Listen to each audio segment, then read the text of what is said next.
नमस्कार। तो इंतजार खत्म हुआ। बिहार ने अपना फैसला सुना दिया है। 2025 का ये चुनाव क्या कमाल का रहा।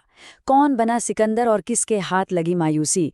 चलिए आज इस पूरे जनादेश को परत दर परत खोल कर देखते हैं और ये भी समझते हैं कि बिहार के लिए इसके असली मायने क्या हैं।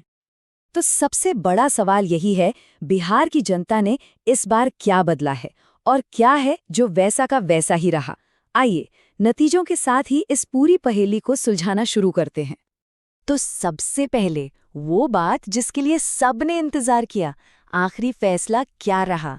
देखते हैं कि जीत का सेहरा किसके सिर पर बंधा है। मुकाबला बहुत कांटे का था, हर एक सीट पर जबरदस्त लड़ाई देखने को मिली। तो ऐसे में सत्ता की चाबी आखिरकार किसके हाथ लगी?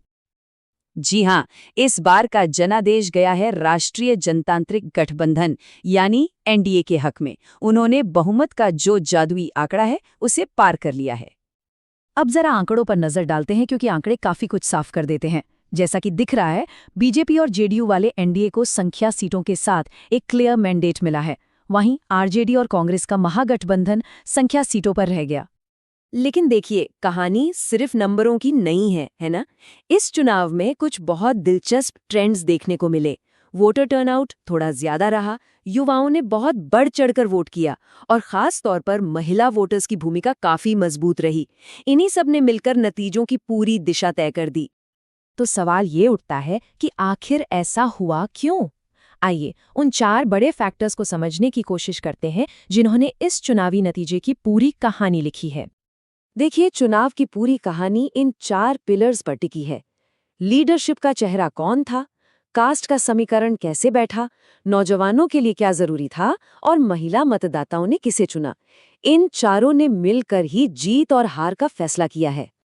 बिहार की राजनीति को समझना है तो उसके जातीय समीकरण को समझना ही होगा। ये वहाँ का पॉलिटिकल डीएनए है। यहाँ आप देख सकते हैं कि कैसे अलग अलग समुदायों के वोट बटे और इस ध्रुवीकरण ने कई सीटों पर नतीजों को सीधे सीधे पलट दिया। लेकिन इस बार एक चीज थी जो सारे समीकरणों पर भारी पड़ी, खासतौर पर युवाओं के लिए। वो मुद्दा था रोजगार, नौकरी की मांग, अच्छी पढ़ाई की मांग। इसने ट्रेडिशनल वोटिंग पैटर्न को भी चैलेंज किया और युवाओं को एक डिसाइडिंग फोर्स बना दिया। चलिए अब जरा चुनावी रणभूमि में चलते हैं। ये जो 2 बड़े गठबंधन थे, इनके बीच ये पावर प्ले कैसे खेला गया, किसकी स्ट्रैटेजी ज्यादा काम आई? ये लड़ाई थी एक मजबूत संगठन और एक ताकतवर जमीनी कैडर की। एक तरफ एनडीए का संधा हुआ ऑर्गेनाइजेशनल स्ट्रक्चर था, तो दूसरी तरफ महागठबंधन की जबरदस्त जमीनी पकड़। इस स्लाइड में साफ है कि दोनों की अपनी अपनी ताकत और कमजोरियां क्या थीं और कैसे एनडीए का सीट मैनेजमेंट का तरीका उन पर भारी पड़ गया। तो ठीक है, नतीजे आ गए, सरकार भी बन जाएगी, लेकिन बड़ा सवाल है, अब आगे क्या?